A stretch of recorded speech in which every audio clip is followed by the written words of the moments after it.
Hi friends, ఇవాళ మనం చేయబోయే రెసిపీ కొబ్బరితో లడ్డు. దీనికి కావాల్సిన స్టవ్ ఆన్ చేసి ప్యాన్ పెట్టి ఒక 2 స్పూన్స్ నెయ్యి వేసుకోవాలి. నెయ్యి వేసుకున్నాక సన్నగా తురుముకున్న పచ్చి కొబ్బరి వేసుకోవాలి. ఇక పచ్చి కొబ్బరి అనేది కొంచెం పచ్చి వాసన వేయే వరకు వేయించుకోవాలి. మనకు కొంచెం పచ్చి వాసన మనము పచ్చి కొబ్బరి అనేది కొంచెం వేగాక 1 కప్పు కొబ్బరికి 1 కప్పు చక్కెర వేసుకోవాలి. చక్కెర వేసుకొని రెండు కలిసేటట్టు కలుపుకోవాలి. ఇది చాలా రుచిగా ఉంటాయి, తొందరగా అయిపోతాయి.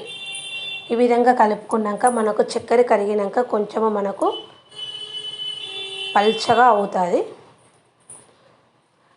పల్చగా అయిన తర్వాత మళ్ళీ అట్లనే కలుపుకోవాలి. దగ్గరికి వచ్చే వరకు కలుపుకోవాలి. ఆ విధంగా పల్చగా అవుతుంది. కాగానే మళ్ళీ తర్వాత ఆ విధంగానే కలుపుకుంటే మనకు దగ్గరకు అవుతుంది. ఒక 2 మినిట్స్ కలుపుకుంటే దగ్గరికి అవుతుంది, తొందరగా అయిపోతుంది.